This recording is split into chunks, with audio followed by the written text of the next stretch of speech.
Mengenaskan, seorang perempuan muda di Bogor, Jawa Barat tewas di tangan pria yang dicintainya. Padahal keduanya sudah hampir 1 tahun menjalin asmara. Namun kisah manis itu justru berakhir tragis.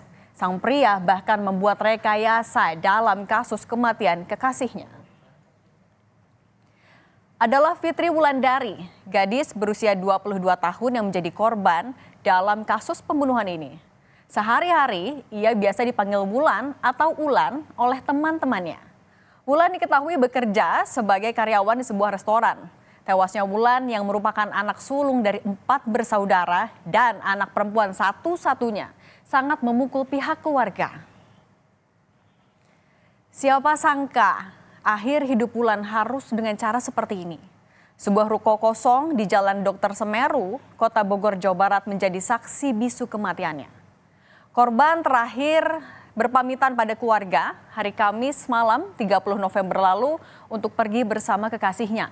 Namun kemudian ayah korban justru menemukan sang putri tak lagi bernyawa di sebuah meja yang ada di dalam ruko di tanggal 2 Desember 2023. Kesedihan mendalam pun dirasakan oleh ibu korban. Ia tak kuasa menahan tangis saat mengetahui anak pertamanya itu tewas. Tangis pun pecah saat petugas medis dan polisi membawa jenazah korban dari dalam ruko. Usut punya usut, ternyata korban dibunuh oleh kekasihnya sendiri. Pria bernama Rahmat Agil alias Alung ini mengakui perbuatannya pada hari Minggu lalu. Pelaku yang telah ditetapkan sebagai tersangka ini bersikeras dirinya tidak berencana membunuh korban. Namun nyatanya korban tewas dengan sejumlah luka. Polisi bilang tersangka menyatakan ia dan korban terlibat cekcok di malam kejadian yang berujung pada pembunuhan. Hal itu dilatar belakangi penolakan korban atas permintaan tersangka yang ingin memutuskan hubungan. Tersangka pembunuhan Fitri Wulandari bukan kali ini saja terlibat kasus hukum. Bahkan 3 hari sebelum tersangka melakukan tindak jahatnya, ia baru saja bebas dari penjara. Sebelumnya Alung ditangkap atas kasus penganiayaan terhadap seorang pria yang disebut-sebut akan mendekati kekasihnya. Setelah sempat 28 hari ditahan di Polsek Bogor Barat, Alung kembali menemui Wulan hingga berakhir pada kasus pembunuhan. Kejadian ini bahwa si tersangka yang sebelumnya sudah ditahan di Polsek Bogor Barat menjalani hukuman selama 28 hari penahanan dalam kasus penganiayaan, kemudian oleh korban dalam kasus penganiayaan tersebut mencabut laporan, kemudian restoratif justice dan pelaku keluar dari tahanan Polsek Bogor Barat. Dalam tempo 3 hari setelah keluar dari Polsek Bogor Barat, tersangka bertemu dengan korban. Dari pemeriksaan polisi, Alung dan Wulan mengawali pertemuannya pada Kamis malam 30 November 2023 di sebuah tempat ngopi di kawasan Malabar. Keduanya kemudian berkeliling kota dan melanjutkan perjalanan ke sebuah tempat penginapan. Pergerakan mereka terekam dalam CCTV tempat penginapan yang sudah disita polisi sebagai barang bukti. Berdasarkan rekaman CCTV, polisi kemudian menguak waktu kematian korban. Pembunuhan disebut berlangsung di tempat penginapan ini hingga korban tewas pada hari Jumat. Berawal dari cekcok dengan korban, tersangka kemudian melakukan penganiayaan yang akhirnya menyebabkan korban meninggal dunia. Saat menyadari korban sudah tiada, tersangka menghubungi temannya untuk membantu membawa korban ke sebuah ruko. Teman tersangka sempat terkejut melihat kondisi korban. Namun tersangka beralasan korban pingsan karena kecelakaan. Ketiganya kemudian berboncengan menggunakan motor menuju ruko di Jalan Dr. Semeru, Kota Bogor, Jawa Barat. Dan kemudian satu demi satu kebohongan dari tersangka dilontarkan. Ketika ditanya ayah korban, tersangka mengaku sudah mengantarkan korban pulang pada hari Kamis usai pergi dengannya. Alung bahkan mengabari soal hilangnya Wulan pada teman Wulan. Ia juga berpura-pura ikut mencari korban.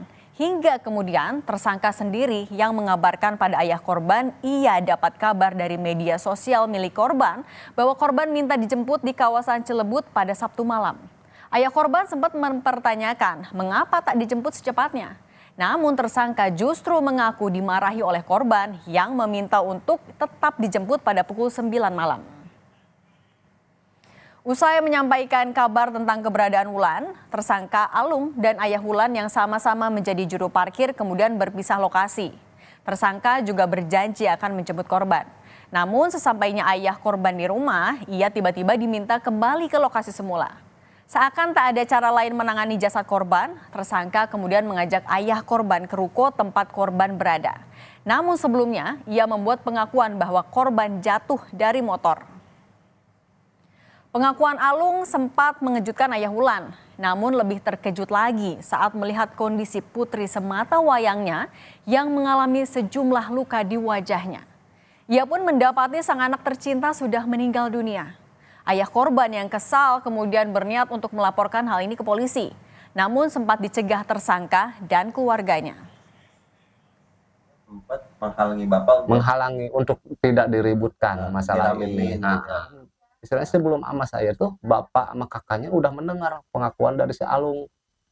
Jadi dia cerita dulu ke bapaknya, baru cerita ke saya. Kan harusnya orang tua tuh menanggulangi istilahnya anaknya tuh salah, kenapa nggak dilaporin gitu. Tapi kalau bagi saya itu terbalik. Saya mendengar dari saksi-saksi teman-teman yang lain itu terbalik katanya. Yang ada juga si Alung diputusin nggak mau posisinya. Kalau misalkan ada saksi ya saya banyak ngedatangin saksi ntar.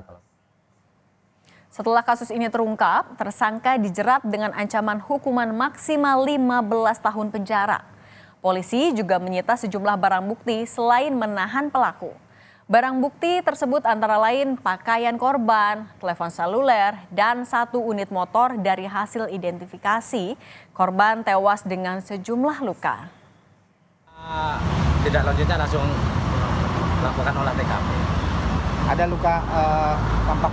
Ada beberapa luka yang terjadi di korban, antara jatuh di hidung, kemudian di pipi. Fitria Wulandari kini telah tiada. Jasadnya pun sudah dimakamkan.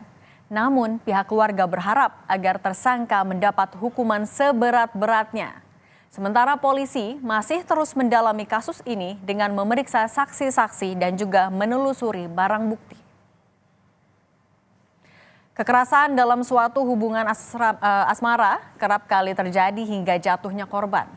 Padahal cinta semestinya membawa suka, bukan menyebabkan lara.